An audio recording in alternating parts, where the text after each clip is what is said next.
नमस्कार दोस्तों। उम्मीद आप सभी सकुशल होंगे। और आज हम बात करेंगे, जो जलवायु वाला टॉपिक चल रहा था उसमें हम जलवायु के ऊपर बेसिकली बात की थी, उसकी परिभाषा को लेकर। मानसून के ऊपर बेसिकली बात की थी। उसके बाद में हमने हवाओं के ऊपर बात की, ऋतु चक्र के बारे में हमने बात की कि किस तरीके से ऋतुओं का निर्धारण होता है। ठीक है। आज हम बात करेंगे जो मानसून है उसका, उसमें भारत के अंदर मानसून की क्या स्थिति है, भारत के अंदर मानसून में क्या, भारत के अंदर मानसून की क्या स्थिति है, उसके बारे में बात करेंगे। और उसी में राजस्थान के ऊपर बात करेंगे। तो आज के जो हम बात करेंगे क्या, कि जो भारत है,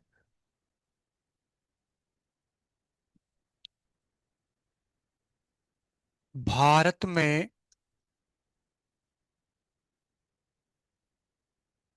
जलवायु,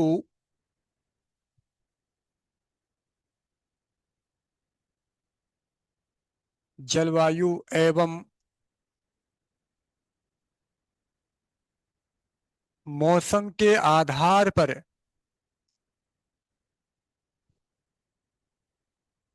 मौसम के आधार पर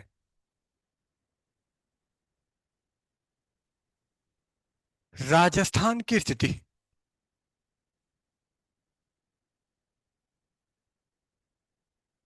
स्थिति। हाँ जी दोस्तों, किसकी स्थिति? राजस्थान की स्थिति। इस पर हम बात करेंगे दोस्तों। तो आज की जो सेशन होगा वो इस पर रहेगा। देखो दोस्तों, आपको पता है, हम बात करें मानसून। मानसून एक अरबी भाषा का शब्द है, मौसम से बना है, जो हमने पिछले क्लास में बात कर ली। ठीक है। मानसून की मैं बात करूं तो मानसून की जो स्थिति है, देखो, इसे दक्षिण पश्चिम मानसून कहते हैं। और कारण क्या है इसे दक्षिण पश्चिम मानसून कहने का? कारण ये है दोस्तों, मानसून भारत की दक्षिण पश्चिमी दिशा से प्रवेश करता है। हाँ जी। किस दिशा से प्रवेश करता है? दक्षिण पश्चिम मानसून जो है वो ऐसे आपके समकक्ष प्रवेश करता है दोस्तों। ठीक है। ये आपका मानसून भारत में क्या करता है? प्रवेश करता है। देखते हैं एक बार इसके बारे में। आपको पता होगा, भारत में मैं बात करूं, दक्षिण पश्चिम मानसून, अच्छा, इसकी उत्पत्ति कहाँ होती है, या मैं बोलूं निर्माण कहाँ होता है? तो याद रखना, हिंद महासागर में। हिंद महासागर में। ठीक है फ्रेंड्स, आगे देखते हैं। हिंद महासागर में इसकी उत्पत्ति कैसे होती है, उसकी मैं बात करूंगा आगे। तो हिंद महासागर से जो मानसून बनता है, क्या बनता है? मानसून। और मानसून जो है वो दो शाखाओं में विभक्त होता है। दो शाखाओं में। कितनी शाखाओं में? दो शाखाओं में। वो दो शाखाएं कौन कौन सी है, देखते हैं दोस्तों। एक तो हो आपकी अरब सागरीय शाखा, और एक है आपकी बंगाल की खाड़ी वाली शाखा। इन दो शाखाओं से भारत में वर्षा होती है। कैसे होती है उसकी भी हम चर्चा करेंगे।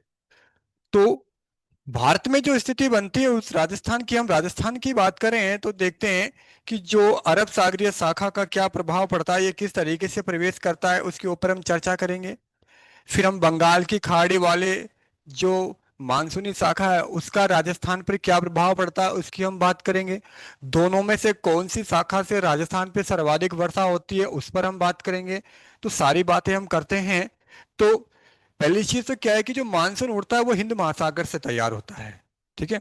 बादलों के रूप में वहां पे जो वाष्पन क्रिया है उसके माध्यम से वहां बादल बनते हैं। और जब हवाएं दक्षिण पश्चिम की ओर चलती है तो उस दौरान ये बादल भारत की ओर दक्षिण पश्चिम में से भारत में प्रवेश करते हैं। जैसे कि मैं बात करूं, भारत में जो मानसून है, आपको याद रखना है 25 मई के लगभग, 25 मई की मैं बात करूं, ये लक्षद्वीप और अंडमान निकोबार, ठीक है, अंडमान निकोबार, दोस्तों 25 मई को अंडमान निकोबार और लक्षद्वीप में ये क्या करता है, प्रवेश कर लेता है। लेकिन एक चीज ध्यान रखना, जो हिंद महासागर से दक्षिण पश्चिम मानसून है, हम बनकर तैयार होता है और भारत में आता है, तो एक चीज ध्यान रखना, जो लक्षद्वीप में आता है वो अरब सागरीय आता है, अरब सागरीय। और बंगाल की खाड़ी जो सॉरी अंडमान निकोबार है उसमें कौन सा आता है, बंगाल की खाड़ी वाली शाखा।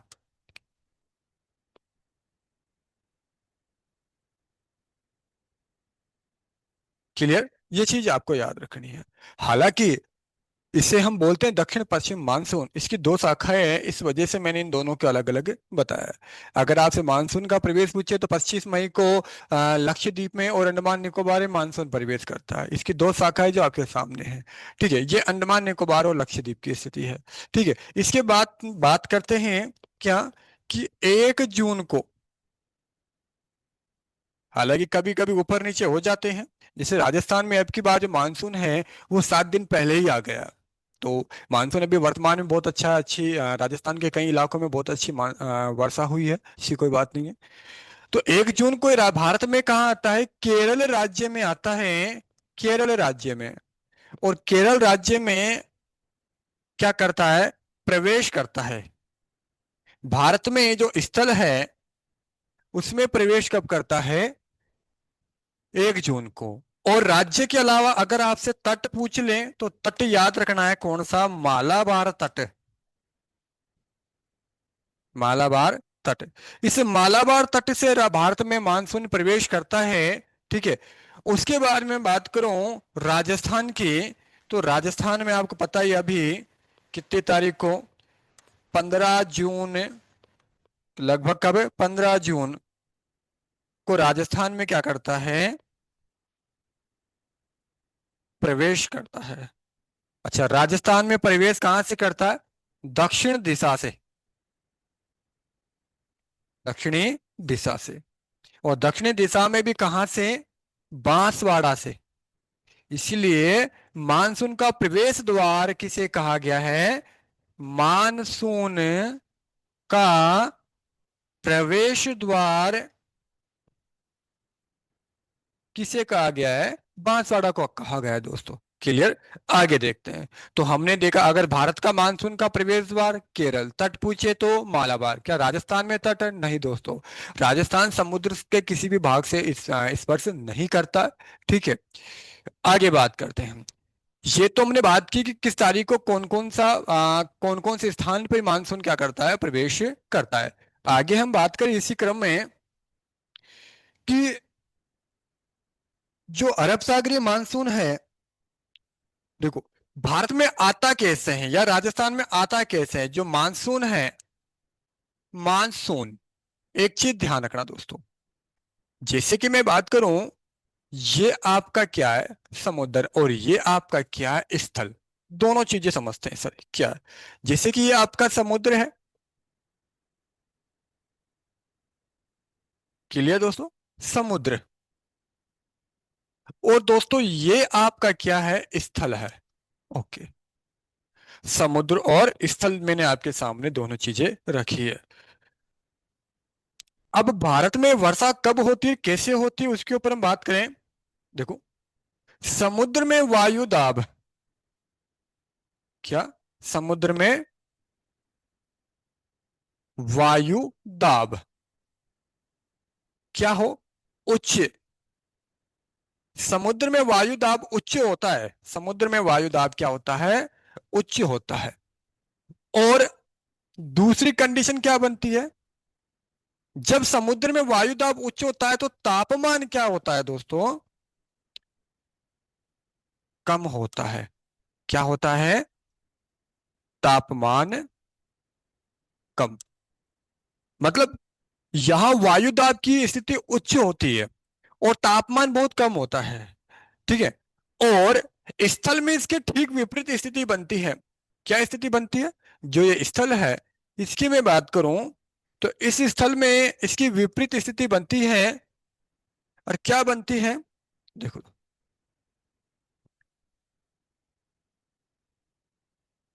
वायु दाब यहां क्या होता है, निम्न होता है। क्या होता है, निम्न। वायु दाब क्या होता है, निम्न होता है। यहां समुद्र में वायु दाब क्या है, उच्च है। यहां स्थल पे वायु दाब क्या है, निम्न है, ठीक है। और यहां का जो तापमान है, क्या, तापमान, वो क्या होता है, उच्च होता है। क्या, तापमान उच्च होता है, या मैं बोलूं अधिक होता है। ठीक है दोस्तों, ये स्थिति बनती है। जब ये स्थिति बनती है, तापमान, जब वायु दाब उच्च होता है यहाँ का तो प्रेशर पड़ता है, और तापमान तो कम है ही। जब प्रेशर पड़ता है और जब हवाएं चलती है, कहाँ, हवाएं, दोस्तों जो हवाएं चलती है किधर से, समुद्र से स्थल की ओर मैं बात करूं, हवाएं, और हवाएं, हवाएं किधर, समुद्र से स्थल की ओर, समुद्र से स्थल की ओर। अब समुद्र हमारे जो है हिंद महासागर, और हिंद महासागर से जब मानसून तैयार रहता है और जब हवाएं चलती है समुद्र से स्थल की ओर, तो हमारे दक्षिण पश्चिमी दिशा से भारत में क्या करता है, प्रवेश करता है। राजस्थान में भी प्रवेश इधर से ही करता है और भारत में भी प्रवेश इधर से ही करता है। क्लियर। तो ये स्थिति थोड़ी ध्यान रखनी है कि इस स्थिति में जब वायुदाब उच्च होगा, वायुदाब उच्च होगा, तापमान कब होगा, कम होगा, कहाँ, समुद्र में। तब जब हवाएं चलेगी समुद्र से स्थल की ओर, तब ये मानसूनी जो हवाएं जिसे हम कहते हैं, ये भारत में प्रवेश करेगी। क्लियर बात, आगे हम बात करते हैं, ठीक है। इसी के अलावा अगर मैं एक चीज और यहाँ बात करूं, ये तो हो गई मानसून के बाद, जैसे मानसून आता है, एक आपने नाम सुना होगा क्या, लौटता हुआ मानसून। लौटता हुआ मानसून, लौटता हुआ मानसून, सर ये क्या माजरा है, बिल्कुल लौटता हुआ मानसून आपने सुना होगा, ऐसी कोई बात नहीं है। लेकिन ये है क्या चीज, ये स्थिति कब बनती है, एक इसके विपरीत बनती है। किसके विपरीत, जो हमने पिछला डायग्राम में भी बात किया है, जैसे कि मैं बात करूं, ये क्या है आपका, समुद्र है, और ये आपका क्या है, स्थल है। ठीक है दोस्तों। तो अगर मैं यहां बात करूं, लौटता हुआ मानसून आपके अक्टूबर माह में लौटता हुआ मानसून है, ठीक है ना। मतलब स्थल से किधर, समुद्र की ओर, ठीक है। तो वो लौटने की प्रक्रिया में एक बड़ी भूमिका हवाओं की भी होती है। हवाएं, यानी क्या, और वो हवाएं जब चलती है, तब मैं बताऊं बात है, जब यहां की मैं बात करूं तो वायु जो दाब है, वायु दाब यहां क्या हो जाता है, निम्न होता है। जब समुद्र में वायु दाब निम्न निम्न की अवस्था होती है, और तो तापमान क्या या हो जाएगा आपका, तापमान यहाँ का क्या हो जाएगा दोस्तों, वायु दाब तो क्या हो जाएगी, निम्न होगी, और तापमान अधिक हो जाएगा। तापमान क्या हो जाएगा, अधिक हो जाएगा। और स्थल में इसके विपरीत हो जाता है क्या, वायु दाब क्या हो जाएगा आपके, उच्च हो जाएगा स्थल का, ठीक है, क्या हो जाएगा, उच्च हो जाएगा। और आपका जो तापमान है, वो क्या हो जाएगा, कम हो जाएगा। ठीक है। और जब ये हवाएं स्थल से किधर, समुद्र की ओर, हवाएं किधर से, स्थल से समुद्र की ओर चलती है, तो ये जो आपके बादल हैं एक तरीके से वो स्थल से समुद्र की ओर चलना प्रारंभ कर देते हैं। ठीक है। और ये अवस्था में, जो ये अवस्था होती है इसे हम लौटता हुआ मानसून कहते हैं। और याद रखना, लौटते हुए मानसून से भारत में सर्वाधिक वर्षा, राजस्थान में वर्षा नहीं होती, लौटते हुए मानसून से, ध्यान रखना। भारत में सर्वाधिक वर्षा, भारत में सर्वाधिक वर्षा, भारत में सर्वाधिक वर्षा की मैं बात करूं लौटते हुए मानसून से, वो तो होती है कहाँ, तमिलनाडु में होती है। और तट पूछे तो कौन सा, कोरोमंडल तट। ये प्रश्न भी इंपॉर्टेंट है, जो आपके लिए ध्यान रखना। मानसून का प्रवेश द्वार मालाबार तट, लौटते हुए मानसून से सर्वाधिक वर्षा कोरोमंडल तट। अगर राज्य पूछे मानसून का प्रवेश तो आपको केरल बताना है, और लौटते हुए मानसून से सर्वाधिक वर्षा आपके तमिलनाडु राज्य। क्लियर। तो ये मैंने आपके सामने कुछ ऐसी बातें रखी हैं जो बहुत ही महत्वपूर्ण हैं। ये आपकी जलवायु की जो मानसून है, सॉरी, मानसून की जो अवस्था है उसके बारे में आपको प्रेरित करता है ये। ठीक है। अब मैं बात करूं इसी में आगे, आपको याद होना चाहिए क्या कि भारत में तीन प्रकार की जलवायु पाई जाती है। भारत में कौन कौन सी है, देखो, जलवायु, और वो कौन कौन सी पाई जाती है, उष्ण और उपोष्ण और शीतोष्ण। सर ये कहाँ कहाँ पाई जाती है, जैसे कि मैं बात करूं, ये जो उष्ण कटिबंधीय जलवायु है वो आपके जो कर्क रेखा है, क्या, कर्क रेखा,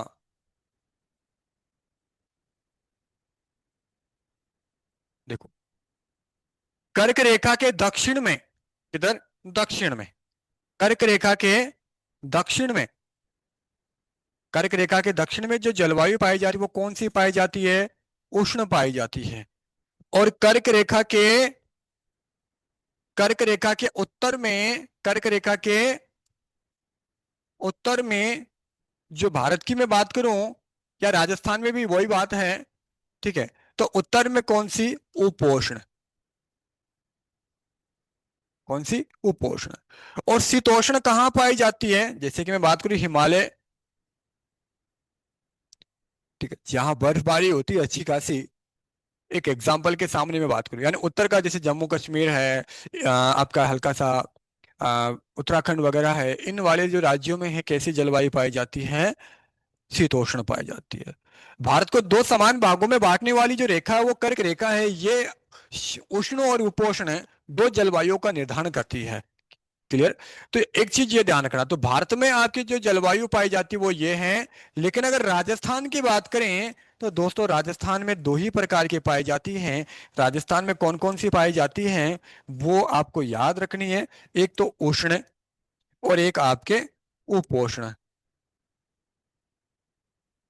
उष्ण और उपोष्ण।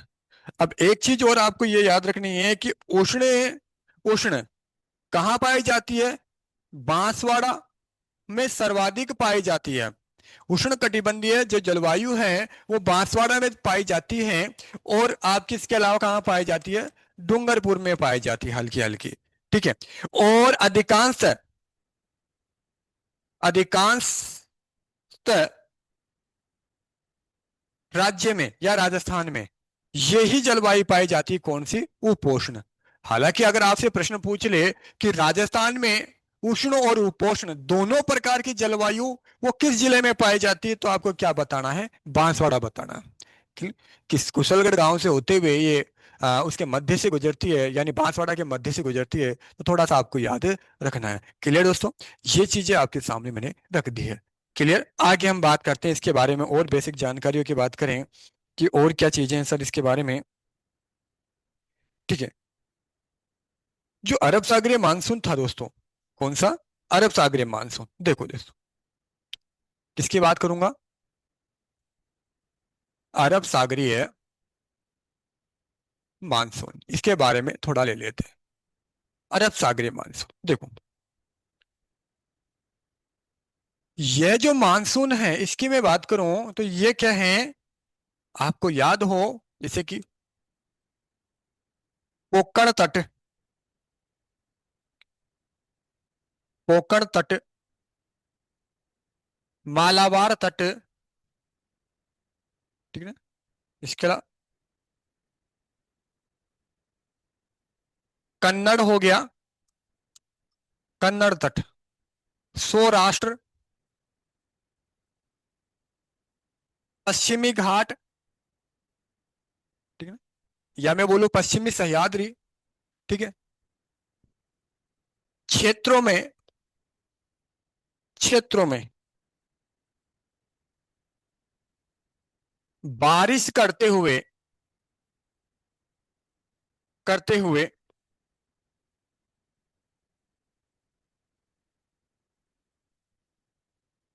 अरावली के समानांतर, अरावली के समानांतर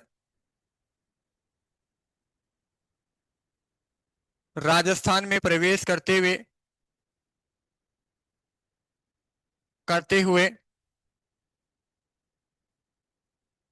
और राजस्थान में प्रवेश करते हुए, राजस्थान में प्रवेश कहां से करती है आपको बता ही चुका हूं मैं, बांसवाड़ा से।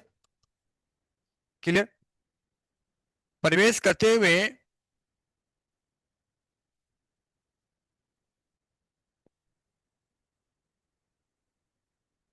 सिरोही, सिरोही, उदयपुर, डूंगरपुर और आपके बांसवाड़ा, क्या करता है? में सर्वाधिक वर्षा करता है। अगर आपसे पूछ ले कि अरब सागरीय मानसून से सर्वाधिक वर्षा कहाँ होती है, तो दक्षिणी राजस्थान में होती है और इन 4 जिलों में होती है। मतलब अरब सागरीय जो मैं बात करूं 100% वर्षा मान लूं अरब सागरीय की, उसका लगभग कितना, 80%। हाँ जी दोस्तों, कितना?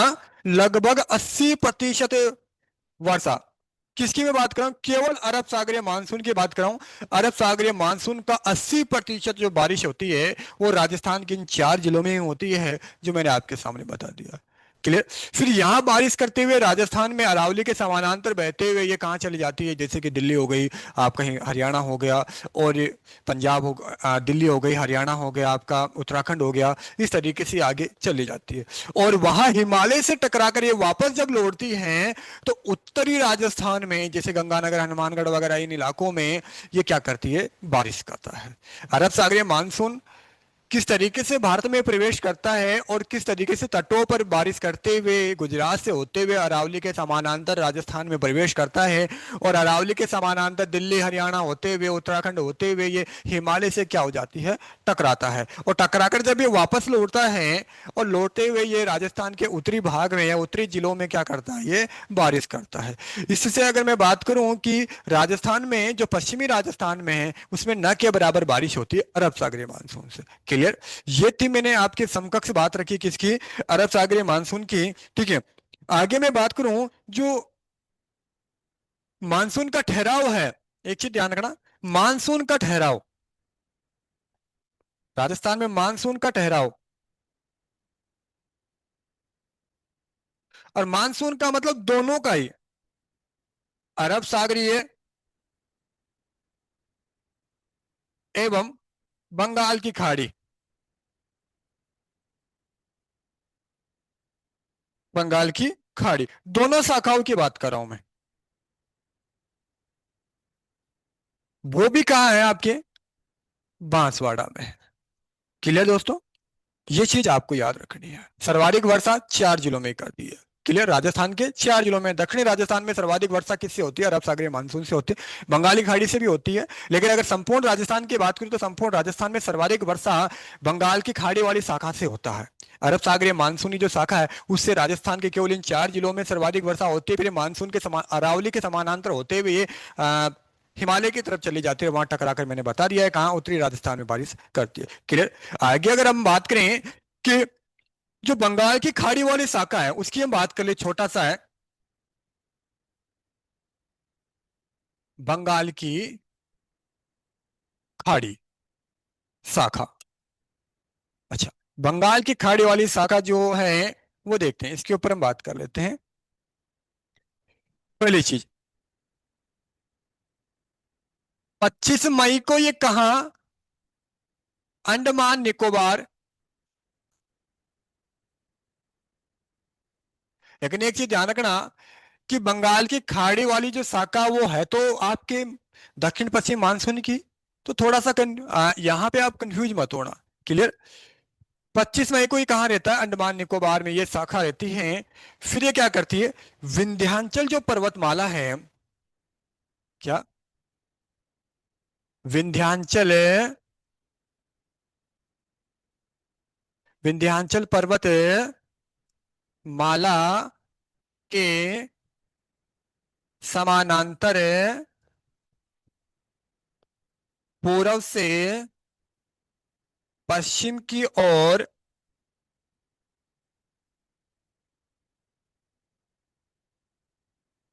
चलना प्रारंभ करता है। और इसका एक बड़ा कारण है कि जो पूर्वी भारत है उधर से हवाएं चलना चलना प्रारंभ हो जाती है, जिनको हम पूर्वाइयां भी कहते हैं। और उन पूर्वाइयों का प्रभाव इसके ऊपर बहुत ज्यादा पड़ता है। जो ये उन हवाओं के प्रभाव पड़ने से ये जो ये दक्षिण पश्चिम में जा रहा था, ये अब अपनी दिशा, क्योंकि उन हवाओं का प्रेशर इनकी तुलना में अधिक रहता है, इस वजह से क्या होता है, ये पश्चिम से सॉरी पूर्व से पश्चिम की ओर चलना प्रारंभ कर देता है। ठीक है, आगे देखते हैं। इसके बाद में क्या होता है, जो बंगाल की खाड़ी की जो शाखा है, किसकी, बंगाल की खाड़ी की जो शाखा है उसकी छोटा नागपुर शाखा, बंगाल की खाड़ी की भी कौन सी, ध्यान रखना, बंगाल की खाड़ी की छोटा नागपुर पठार वाली शाखा से राजस्थान के दक्षिण पूर्व में, यानी कौन सी जगह, हाड़ौती प्रदेश में प्रवेश करती है, में प्रवेश करती है। कहां प्रवेश करती है, ध्यान रखना, बंगाली खाड़ी की कौन सी शाखा, छोटा नागपुर शाखा। ठीक है, कैसे आती, हिमालय के समानांतर आती है, सॉरी विंध्याचल पर्वतमाला के समानांतर आती है। तो अब हाड़ौती में भी कहा, इस शाखा का प्रवेश जो है, मैं राजस्थान में बात करूं, आपने बता दिया हाड़ौती प्रदेश, लेकिन जिला कौन सा, झालावाड़ से। और ध्यान रखना, बंगाल की खाड़ी शाखा से सर्वाधिक वर्षा जो होती है वो हाड़ौती प्रदेश में होती है, और हाड़ौती प्रदेश में भी कहा, झालावाड़ में क्या होती है, सर्वाधिक वर्षा। अगर आपसे पूछ ले कि बंगाल की खाड़ी शाखा से सर्वाधिक वर्षा किस जिले में होती है, तो आपको क्या बताना है, झालावाड़ बताना है। इसके अलावा अगर आपसे पूछ ले भौतिक प्रदेश, तो आप क्या बताओगे, हाड़ौती प्रदेश। वहां एग्जामिनर क्या देगा वो उस पर डिपेंड करता है, लेकिन लैंग्वेज को आपको ढंग से समझना है। ठीक है, तो यह झालावाड़ में प्रवेश करता है। अब ये क्या है, ध्यान रखना, अरावली के विपरीत होने के कारण दक्षिण पूर्वी राजस्थान में खूब बारिश करता है।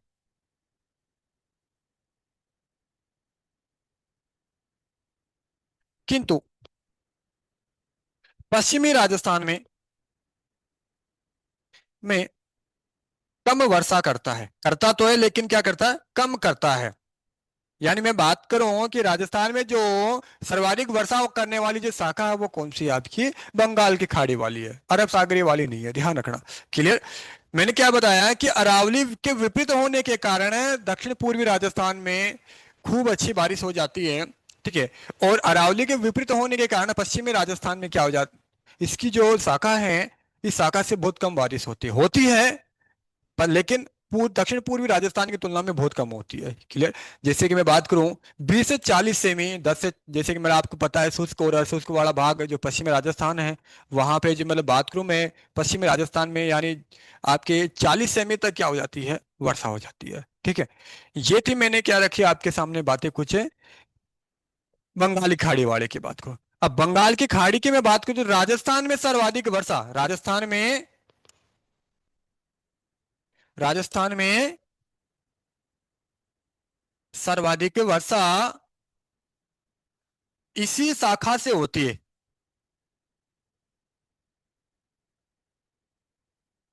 इसी शाखा से होती है, ये आपको याद रखना है। ठीक है। तो ये आपके सामने मैंने क्या रखा, जो अरब सागर और बंगाल की खाड़ी वाली जो शाखा है उनके ऊपर हमने बात कर ली है दोस्तों। अगली जो क्लास होगी उसमें हम बात करेंगे जो आपकी जलवायु है, जलवायु का विभाजन। क्या पढ़ेंगे? जलवायु का विभाजन। जलवायु का विभाजन किसके आधार पर? हम बात करेंगे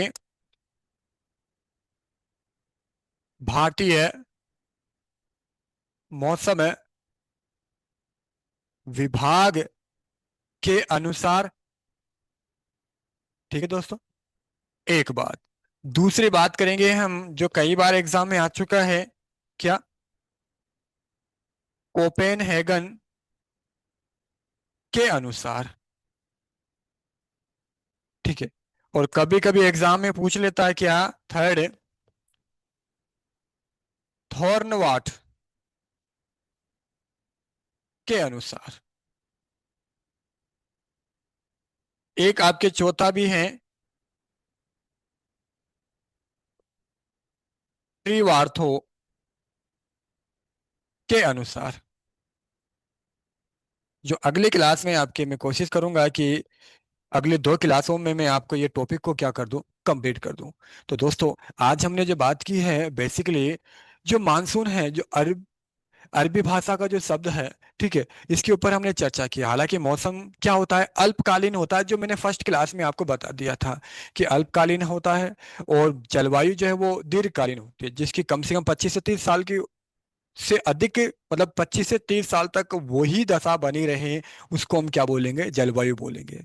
और कुछ घंटों में, कुछ सालों में जो मौसम चेंज हो जाता है, जैसे कभी धूप निकली हुई है, थोड़ी देर बाद में बादल आ जाएंगे, फिर उमस हो जाएगी, या फिर बारिश हो जाएगी, नहीं होगी, कई घटनाएं हो जाती है, स्थिति बनती है, तो वो सारी की सारी क्रियाएं किस में आती है, मौसम में आती है। क्लियर। तो अगली क्लास में हम बात करेंगे किस टॉपिक को लेकर, राजस्थान की जो जलवायु को विभाजित करने वाले या विभाजन को लेकर जो अध्ययन करेंगे, हम इन चारों के ऊपर बात करेंगे, जिसमें मोस्ट इंपॉर्टेंट आपका कौन सा है। एक तो ये आपका मोस्ट है, और एक आपका ये आपका मोस्ट है, और भारतीय मौसम विभाग भी हम पढ़ लेंगे, ऐसी कोई बात नहीं है। ठीक है। सबके बारे में चर्चा करेंगे। तो मिलते हैं अगली क्लास में। थैंक यू, धन्यवाद।